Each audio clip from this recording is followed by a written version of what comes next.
Here we go again. Not gonna lie, this probably isn't gonna be a nap, it's probably gonna be two because I don't know what I'm doing. However, if I can get this bloody apron on, everything needs a home. And these don't have one. I've been meaning to get them up here in this space for a long time, and well, today's that day. And possibly the next time I've got a nap as well. But let's get cracking.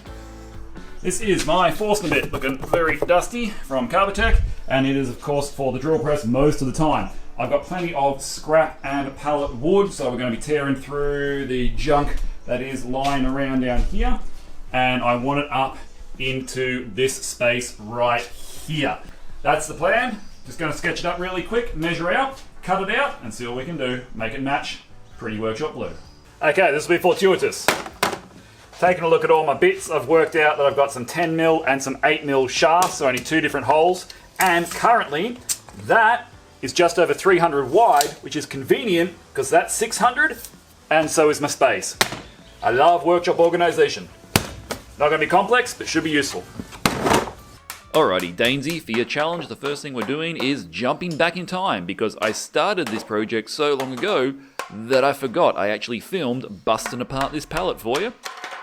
And that timber haul is going to be used to build this Forstner Bit Holder. Right, timber selection. I went through the pallet haul and this is what I came up with. This one was that length. But she was so split, I've had to chop off the ends, and now that's about 600, which is what I want, by just over 1200. We'll rip that down in a second. That would be 120, you numpty. Don't really want to cut up that one. I think this one will do me too. Look, it is crappy McCrap pallet wood, but this is a crappy McCrap workshop build, so it's perfect. Because it is so crap, we're going to pull out the metal detector. Wedding ring works. And just make sure we do not get any beeps. Because the saw stop don't like those. Which is probably why Dana doesn't have a saw stop, because he does this all the time. Oh. It's got the ring through the wood. I think we're good. Worth its weight in gold, or at least in new blades.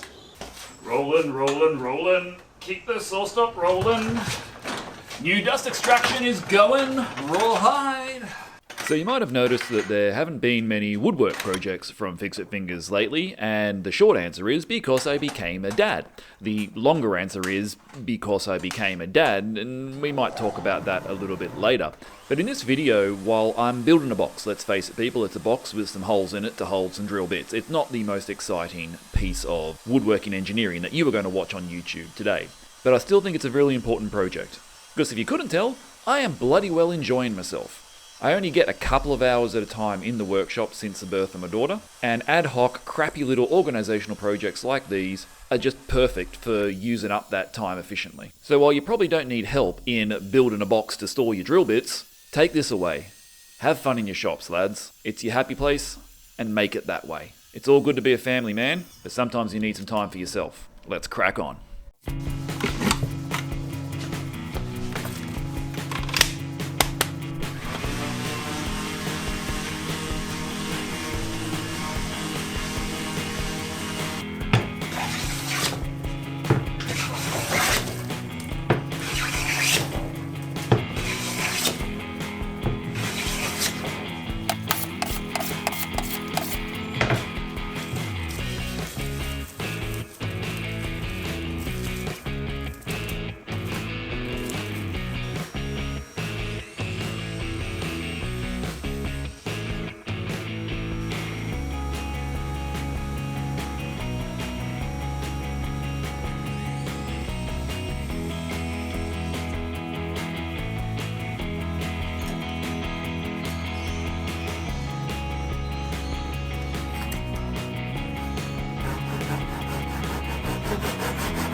Alrighty, they are my two sides, top and bottom I should say, with the little notches cut out there. That'll fit in great. Now I need the side bits, 160 mils, and believe it or not, they're coming out of this thing because it is split basically all the way up. It's nearly a useless board despite its bulk, but I think I can get 2 nice bits out of the end just here. So we'll do that, and then we'll put this together. Guess what? Probably going to be bloody pocket holes. Let's go.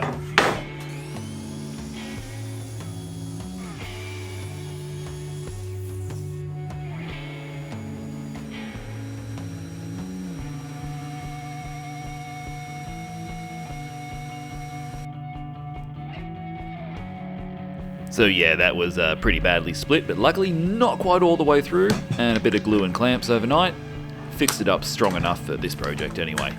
Clearing out all the clutter. 24. Nap time 2. Didn't get much time, that one. But at least I had time for the glue to dry.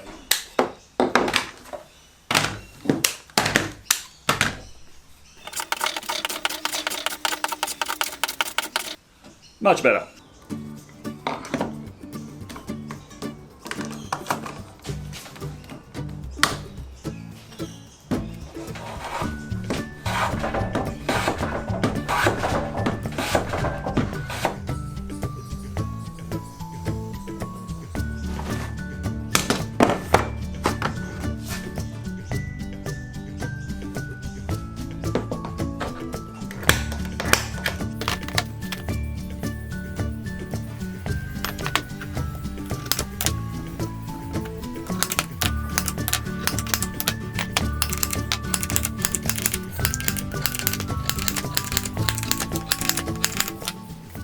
While this worked in theory, I actually ended up going back and remaking this central board because I wasn't happy with the hole spacings. Some of them were too close together and others were too far apart. Take a little bit more time and care and it will look schmicker when you are done. The secret to workshop projects is knowing when you can get away with being a dodgy scab and knowing when you should probably pay a little bit more attention to a fine detail because it's going to stick out like the dog's bollocks. This was one of those times. And it didn't take long to redo.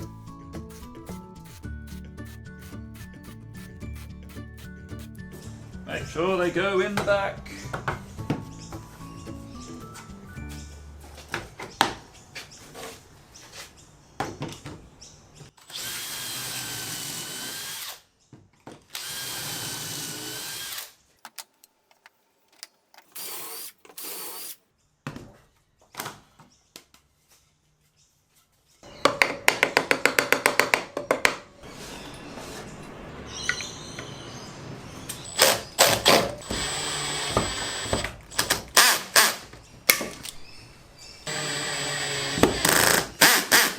Okay, got to do this in order. Spacer blocks.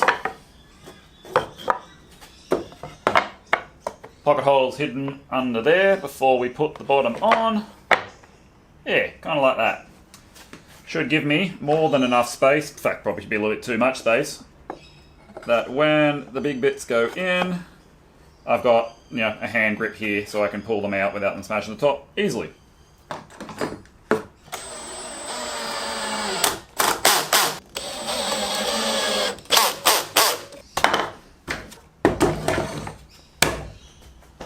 Barely needs a bottom, but I'll put one on anyway. And this is one of the situations where it doesn't matter. My central board must have been a tiny bit too short, it's pulled this one out of square, but no one's going to notice.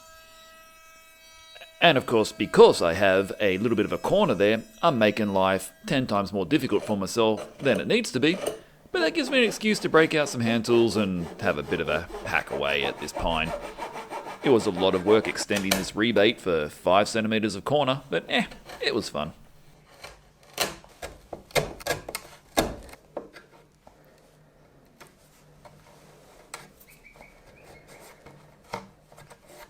That's my dodgy rebate done, and on the clutter clear out theme, let's go for another hunt for some 6mm, which I know I have because I used it to sheet this wall back here.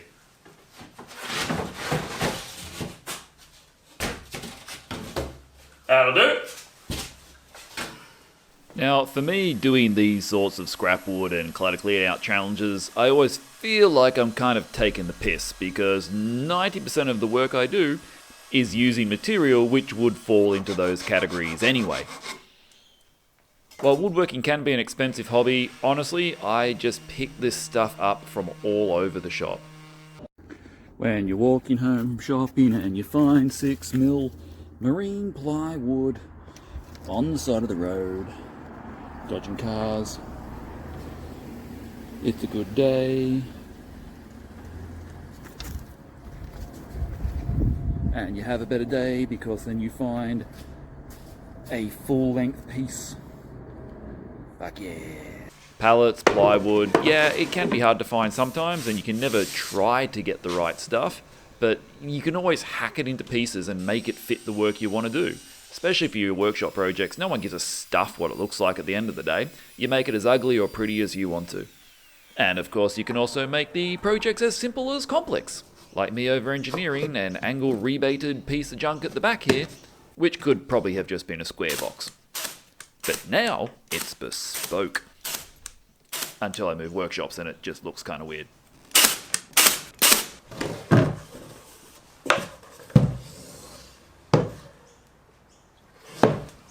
Right, so she's nearly done except for the trim, and I was putting off how I'm going to attach this to the wall, and I think I've got a solution. Check this out.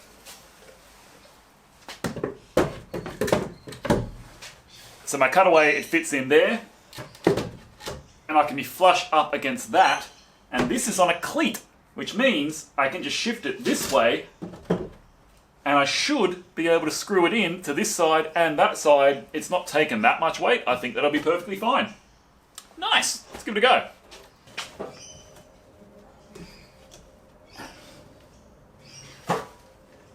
Maybe I screwed it to the wall. Now turn this off and problem solve. We'll get back to you. Yes, I had put a screw into the wall, so instead I made this little packer block. Problem solved. Okay, I've already got a hole in the wall, so I have mounted a screw in backwards, small screw, nice sharp point. Now I should be able to get my shelf, line it up with where I want it to go. Make sure we're level-ish. Yep.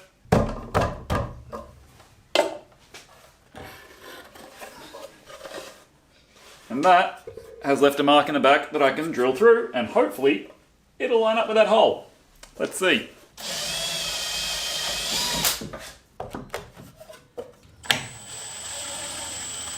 That's a good sign. Ha! Now I'll screw it in that side to the cabinet.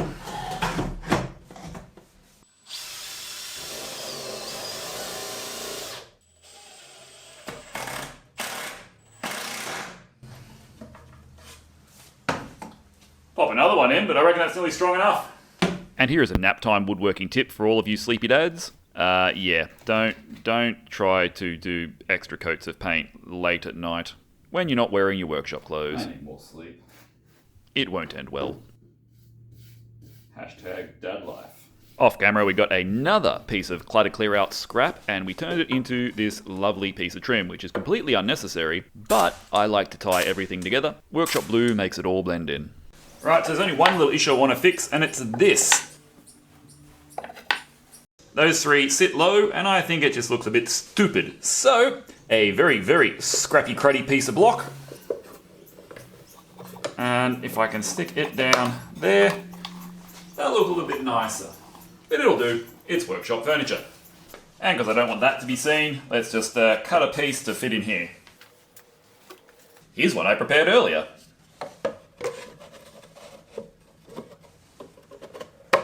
Thwacker.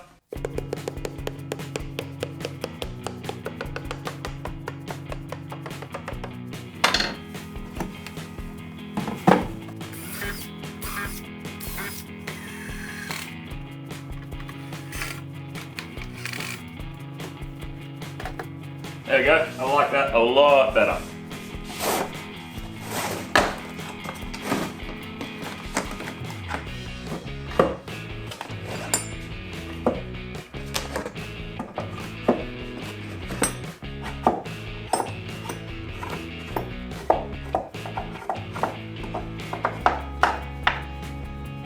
It's cleaner, it's neater, it's easier to access, and the Forstner bits now have a home. But more importantly, I got to spend a few hours by myself doing something that I love to make sure that I'm looking after myself so I can better look after my family. Naptime woodworking means workshop therapy. Thanks for the challenge, Mark. Jump on it if you haven't already. Clutter Clear Out 24.